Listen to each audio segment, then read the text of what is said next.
Medina আশিকে মুমিনের ঠিকানা।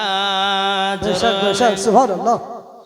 মদিনা মদিনা আশিকে মুমিনের ঠিকানা। মদিনা মদিনা আশিকে মুমিনের ঠিকানা। ও গো নবী যাব আমি, ও গো নবী যাব আমি সোনার ওই মদিনা। মদিনা মদিনা আশিকে মুমিনের ঠিকানা।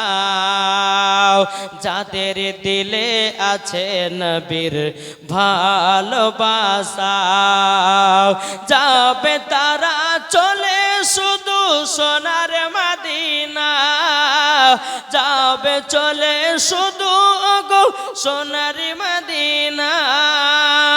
নবীর প্রতি দুরুদ পড়ে যাব মদিনা। মদিনা মদিনা আশিকে মুমিনের ঠিকানা। জোরে বলেন সুবহানাল্লাহ। একটু মোহাব্বতে বলুন সুবহানাল্লাহ। এই বাবাজি আমার আল্লাহ পাক আল্লাহ তাআলা বলছো আমার বান্দা বান্দিরাও আমার নবী মুস্তাফাকে দুনিয়াতে রহমাতাল লিল আলামিন করে পাঠিয়েছি। আমার আল্লাহ বলছে বান্দারাও শুধু তোমাদের এলাকার জন্য নবীকে রহমত করে পাঠায় নাই। আমার আল্লাহ পাক আল্লাহ তাআলা বলতেছে রহমাতাল লিল আলামিন করে পাঠিয়েছি সারা কুল কায়নাতের জন্য। বাঘের জন্য নবী আমার রহমত, হরিণের জন্য নবী আমার রহমত, নারীদের জন্য নবী আমার রহমত, পুরুষের জন্য নবী আমার রহমত, সমস্ত নবী গণদের জন্য নবী আমার রহমত। জোরে বলেন তাইলে যে আল্লাহ পাক আল্লাহ তাআলা বলছি হাবিবি গো আপনাকে দুনিয়াতে কোনো সাধারণ মানুষ করে পাঠানো হয় নাই। আপনাকে দুনিয়াতে পাঠিয়েছি রহমাতাল লিল আলামিন করে। ও নবী গো যারা আপনার প্রতি দুরূদ পড়বে, যার দিলেতে আপনার মোহাব্বত থাকবে, ওই ব্যক্তি মরার পরে জান্নাতি জান্নাতি। জোরে বলেন সুবহানাল্লাহ সুবহানাল্লাহ সুবহানাল্লাহ। দেখেন নবীর প্রতি দুরূদ পড়লে কত ফায়দা পাওয়া যায়। শুনতে রাজি আছেন? চলুন আমার নবী মুস্তাফা সাহেবের আওলাদ সাল্লাল্লাহু তাআলা আলাইহি সাল্লাম বাবা একদিন সাহাবীদেরকে নিয়ে বাবা যে টুকটুক টুকটুক করে বাবা সফর করতে লেগেছেন। সফর করতে করতে কিছুক্ষণ পর আমার নবী বলছেন এ সাহাবীরা কাজ করো, এক জায়গায় আরাম করো। আরাম করা যার কাছে যে রকম খাবার আছে তোমরা নিজের নিজের খাবার বের করো। জোরে বলবেন না সুবহানাল্লাহ সুবহানাল্লাহ। আজ অনেকে ব্যক্তি বলে না বেদাত, কি গো বুঝে মিলাদ করা বেদাত, দুরূদ পড়া বেদাত, ক্যাম করা বেদাত, আর আব্বার ঘর থেকে বেদাত ধরে নিয়ে যাচ্ছে। বেদাত কাকে বলে ওর দাদরও ক্ষমতা নাই। বেদাত কাকে থাকে বাবাজি? হাদিস শরীফ থেকে প্রমাণিত নবী মুস্তাফা কোনদিন ভাত খায়নি। হাদিসে নাই, দেখাতে পারবে কেউ? নবীজি ভাত খেয়েছেন? ভাত আমরা খেয়েছি? এই আমরা খাই কি খাই না? আমরা ভাত খাই, কিন্তু হাদিস শরীফ থেকে প্রমাণিত নবীজি কোনদিন ভাত খায়নি। যারা বলে নবীর জামানাতে দুরূদ ছিল না, যারা বলে নবীর জামানাতে কেম ছিল না, সেটাই হলো বেদাত। এ বোকা, নবীর জামানাতে ভাত ছিল না, নবীর জামানাতে আপনার কিনা ভাত নবী মুস্তাফা কোনদিন খান নাই। তাইলে বলো বলো বলো সেটাই ভাত খাওয়া কি আমাদের জন্য বেদাত নাকি? বুঝতেছেন না যে নবী আমার জীবনে কোনদিন ভাত খাই নাই, তাহলে আমরা তাহলে ভাত খেলে তো এটাও তো বেদাত। তাহলে ভাত খাইছো কেন? তাহলে কাল থেকে রুটি খাবা। আমার নবী মুস্তাফা রুটি খেতেন, আমার নবী মুস্তাফার মধু পান করতেন, আমার নবী মুস্তাফা খেজুর খেতেন, আমার নবী মুস্তাফা দুধ পান করতেন। জোরে বলেন বাবাজি মুসলমান ভাইরা, এ সোনা মানিকেরাও চলুন বাবাজি এগিয়ে যাও। আমার নবীজি বলতেছে বলো আমার সাহাবীরা যার যার কাছে খাবার আছে সমস্ত খাবার গুলো বের করো। সমস্ত সাহাবীরা বাবাজি থাইলি থেকে ব্যাগ থেকে বাবাজি রুটি বের করেছে।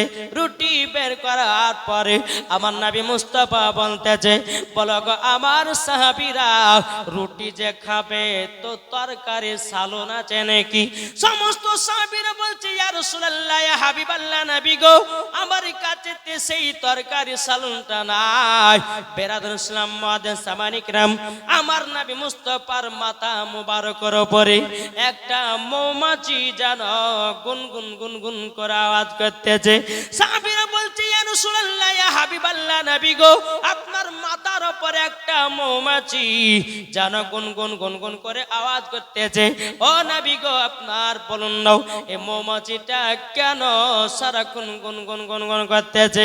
আমার গায়েবের সংবাদদাতা নবী বলতেছেন, রহমাতাল লিল আলামিন বলতেছে, ও সাহাবীরা তোমরা শুনো গো শুনো, আল্লাহ পাক আল্লাহ তাআলা আমাকে সমস্ত জীব জানোয়ারের কথা বলাও এবং কথা বুঝার আল্লাহ আমাকে দান করেছে। সুবহানাল্লাহ, সুবহানাল্লাহ, জোর হবে না? সুবহানাল্লাহ। এই বাবা যে মুসলমান ভাইরাও, আমার নবী বলছো গো সাহাবীরা, তোমরা কি জানো না কি ওই মৌমাছিটা জানো কি বলতেছে? সাহাবীরা বলছে, ইয়া রাসূলুল্লাহ, ইয়া হাবিবাল্লাহ, নবী গো, আমি তো বলতে পারি না।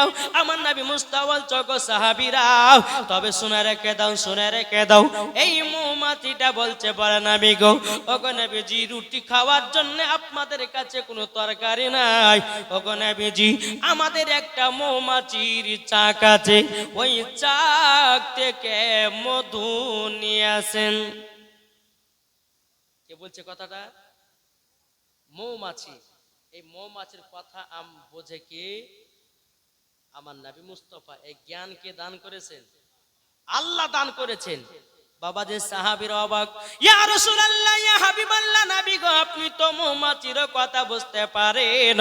আমার নবী মুস্তাফা সাহেব আলোক নূরে মুজাসসাম, নবী কামলিওয়ালা, মক্কি সরদার, আহমদে মুক্তার, নবী মুহাম্মদ রাসূলুল্লাহ সাল্লাল্লাহু তাআলা আলাইহি সাল্লাম বলতেছে, এই সাহাবীরা শুধু মৌমাছির নয়, আমি বাগর কথা বুঝতে পারি, পাথরের কথা বুঝতে পারি, হরিণের কথা বুঝতে পারি, মাটির কথা বুঝতে পারি, পশুর কথা বুঝতে পারি, পাখির কথা বুঝতে পারি। জোর বলেন না সুবহানাল্লাহ। মুসলমান ভাইরাও, এ সোনা মানিকেরাও, আমার নবীজি বলতেছে, বলো গো আলী, এক কাজ করো, যাও এই মৌমাছির পেছনে পেছনে যাও, আর এক বাটি মধু নিয়ে এসো। হযরতে আলী রাদিয়াল্লাহু তাআলা আনহু তিনি একটা পেয়ালা নিলেন, একটা বাটি নিলেন। বাটি নেওয়ার পরে বাবা চলতে লেগেছে। বাবা চলতে চলতে চলতে মৌমাছির চাকের পেছন পেছন যেতে যেতে বাবা বিশাল বড় একটা মৌমাছির চাক, ওই মৌমাছির চাক থেকে হযরতে আলী রাদিয়াল্লাহু তাআলা আনহু বাবাজি এক বাটি মধু নিলেন। জোরে বলেন সুবহানাল্লাহ। এক বাটি যখন মধু বাবা যখন নেওয়া হলো, নেওয়ার পরে বাবা হযরতে আলী রাদিয়াল্লাহু তাআলা আনহু পেছে বাবাজি মৌমাছি গুলো আপনার গুনগুন গুনগুন করে বাবাজি চলতে লেগেছে। চলতে চলতে আমার নবী মুস্তাফার সম্মুখে যেন আবারও মৌমাছিটা গুনগুন গুনগুন করে আওয়াজ করে, আর মাথা মোবারক উপর বাবা চক্কর দিতেছে। সাহাবীরা বলতেছে, ইয়া রাসূলুল্লাহ, ইয়া হাবিবাল্লাহ, নবী গো, আমরা তো মৌমাছির কথা মততে গিয়ে মধু থেকে চাক আপনার কিনো, মধুর চাক থেকে মধু নিয়ে আসলাম। ও গো দয়াল নবীজি, এখন তো মৌমাছির চাক এসেছে। ও গো দয়াল নবীজি, এখন এই মৌমাছি গুলো কি বলে? ও গো নবীজি, আমাদেরকে জানায়া দেন। যখন বেরাদুল ইসলামে কথা বলো, আমার নবীজি বলতেছে, বলো গো আমার সাহাবীরা, তোমরা শোনো গো শোনো, তোমাদেরকে একটা কথা আমি বলতে চাই। বলে কি? এই মৌমাছি গুলো বলছে, বলে নবী গো, আর যদি মধু লাগে, ও গো দয়াল নবীজি, আপনাদেরকে আরো অন্য অন্য জায়গাতে নিয়ে যাব। ও গো নবীজি, মধু লাগলে আরো নিতে চলেন। জোরে বলেন না সুবহানাল্লাহ।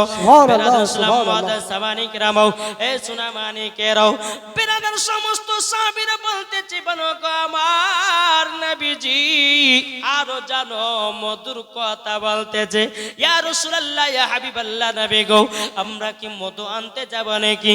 আমার নবী বলতেছে, এ সাহাবীরা, এক বাটি মধু তোমরা খেয়ে পুরাতে পারবে না। Subhanallah, Subhanallah. বাবাজি যখন বাবা মধু দিয়ে রুটি খেতে লেগেছে, রুটি দিয়ে যখনই খাওয়া, আর একটা মৌমাছি কিন্তু নবী মুস্তাফার মাথার উপরে বাবাজি আবার গুনগুন গুনগুন গুনগুন করে আওয়াজ করছে। সমস্ত সাহাবীরা যে হুজুর, এই মধু এত মিষ্টি কেন? কি করে মধু তৈরি করে? আমার নবী বলছে, সাহাবীরা শুনবা, এই দেখে এই মৌমাছিটা আমি জিজ্ঞাসা করব, আর মৌমাছির কথা আমার নবী মুস্তাফা বুঝে কি বুঝে না? জি, গুনগুন গুনগুন করে আওয়াজ করতেছে। সাহাবীরা বলছে, ইয়া রাসূলুল্লাহ ইয়া হাবিবাল্লাহ নবী গো, এবার মৌমাছিটা কি বলতেছে? বেরাদুল ইসলাম মুআদ্দাস সামানি কিরামাও, আমার নবীজি বলতেছে, বলো গো সাহাবীরা, মৌমাছিটা বলতেছি, ও গো দয়াল নবীজি, এই মধু কেমন করে মিষ্টি হলো? ও গো দয়াল নবীজি, আপনি একটু শুনে রেখে দেন। এ যুবক ভাইরাও একটু শুনে রেখে দাও। বেরাদুল ইসলাম মুআদ্দাস সামানি কিরামাও, আমার নবী মুস্তাফা মৌমাছির কাছ থেকে বাবা সব কথা ডিটেইলস যখন বাবা জেনে নিল, আমার নবীজি সাহাবীদেরকে বলতে, জগো সাহাবীরাও তোমরা শুনে রেখে দাও, শুনে রেখে দাও, সমস্ত মৌমাছিরা প্রত্যেকটা ফুল ফল থেকে রস সংগ্রহ করে নিয়ে আসে। কোন ফলের রস তিতা, কোন ফলের রস বাবাজি খাটা, কোন ফলের রস বাবাজি আপনার কিনা কিমড়াও, কোন ফলের রস বাবাজি আপনার এত খারাপ। কিন্তু বেরাদুল ইসলাম মুআদ্দাস সামানি কিরামাও, সাহাবীরা বলছে, ইয়া রাসূলুল্লাহ ইয়া হাবিবাল্লাহ নবী গো, আমি বুঝলাম প্রত্যেকটা ফল ফুল থেকে রসগুলোকে সংগ্রহ করে একই জায়গাতে একত্রিত করে, কিন্তু নবী গো এইরকম তো মিঠা মধু হবে না। তখন আমার নবী বলতেছে, এ সাহাবীরা তোমরা শুনে রেখে দাও, সমস্ত মৌমাছিরা প্রত্যেকটা ফল ফুল থেকে রসগুলোকে সংগ্রহ করে নিয়েছে, এক জায়গাতে একত্রিত করি, সমস্ত মৌমাছিরাও আমার প্রতি দুরূদ পড়ে, মধু মিঠা হয়ে যায়।